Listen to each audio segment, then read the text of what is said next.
Thank you very much, guys. We're just about to break down this game. And of course, I think a little bit as expected, Team SoloMid coming away very poorly after that lane swap. I want to talk about some of the decisions that Samsung White had because their team composition seemed to work out. And Crepo and Monty, I mean, what was your thoughts on how TSM handled it and what Samsung White did right?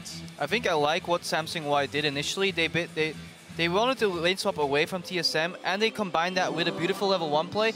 Teams in best of 5s tend to be very passive a lot of the times at the start. White just combined their lane swap with an invade, and they 3-buffed them, and then they went into lane swap, MG. I mean, it's just the lane swap is so strong when you have, when you're trying to avoid that Lulu harass on Rise, and you're trying to just scale Twitch to where he gets Blade and he can roam around and create picks in the mid game. Like, they just got everything they wanted. And then TSM also kind of failed on the lane swap as well.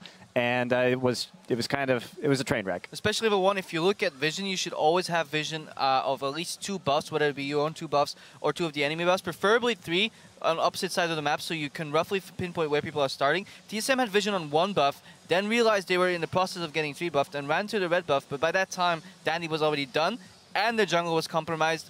And it went downhill from there. Yeah, right. And to expand on that too, if we just talk about the lane swap itself, what happened was we had Imp pushing in on the 3rd wave, whereas Wild Turtle was reacting and then pressing in on the 4th wave of the game, and that created an opportunity because they didn't go for Dragon on the bottom side, that basically Looper got a wave and a half of experience that Dyrus didn't, and then from there, the Rise is just going to win. 1 second quickly before we carry this on. Freak, hold your point. Let's pull up a graphic that we've got of the 2 team compositions and just talk a little bit more about these champions as well, because the lane swaps is definitely one of the big deciding factors. But how Samsung White played their comp with that Jace, with the Rise, if we can pull that up onto your screens.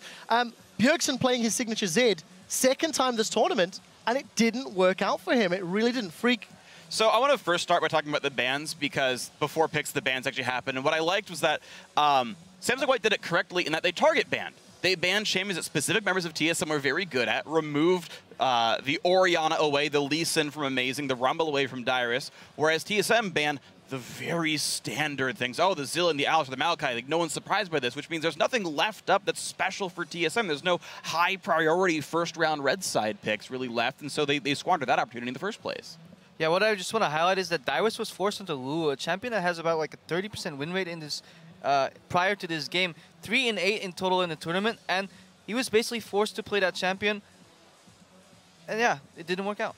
Let's talk a little bit about the team comps, too, because it really makes it very clear. Yeah, it was relatively close in the early game, but being close in the early game is exactly what White wants with this team comp. They have 2 tier-dependent champions in Rise and Jace. These are champions that want to scale till about 23 minutes when the Muramana, when the Seraph's Embrace come in, and that's when all hell breaks loose, and that's what we saw. And we look at TSM's comp. Very centered around attack damage, especially since we did see that Dyrus was shut down early, so he didn't have a lot of high damage items. Made it very easy for everybody to just buy a Chain Vest. Meanwhile, balance of damage, you had the AD on the AD carry on Twitch and Jace, and then you had Elise and Rise rounding out the magic damage. Just, I think, a much better comp for... We're running into the replay here. Doublelift, we haven't heard from you yet. Let's pull the replay up onto your screen. Talk me through the replay as well as your thoughts on this particular matchup. You know, we did see First Blood going the way of TSM, but it didn't really work out their way. Yeah, so right here, TSM's doing the right thing. They're actually doing a really great thing. They're looking for a pick with TP advantage. They see, okay, Looper doesn't have TP. We have TP top lane. Even though Dyrus is behind, you can play the replay right now. Dandy actually face checks into this ward, and he's in a really bad spot. So TSM has the upper hand right here. The TP comes in, and then they're like, oh wait, what are we doing? Rise is coming. We have no idea where Rise is. They should be pinging back, back, back, back. Like, somebody can show up right here at any moment, and it's Looper. And he's going to come in here, and he's just going to clean up. Lustboy has no chance of living this situation. He actually shouldn't have flashed. If he saved flash for the next fight, he might have actually lived. And then right here, Bjergsen should just know, the best case scenario here is trading 1-for-1. The worst case is that he dies without even killing Pawn, which is exactly what happens. So somehow, just miraculously, Samsung White takes this situation that they have no control in and turned it into a 2-for-1. Now, I do have to give some props to Mata. I don't think he missed a single hook win in the face of Team SoloMid. We are running out of time. Freak, do you have any closing thoughts on the matchup? We haven't heard too much from your side. I want to talk really briefly about what the comps were intending to do. TSM, I think, did a smart thing. They were very focused on Bjergsen winning the game. He's on split push Zed. The other 4 members are good at defending a turret. Janna, Lulu, Lucian, Kha'Zix, all these guys, the wave clear is very smart. What I loved about the Samsung White comp, though, is they are so good at sieging, and they have two guys, Elise and Thresh, who can pick people off defending. So a 5v4 with a bunch of long-range engage tools says you can defend turrets, but you can't defend yourselves,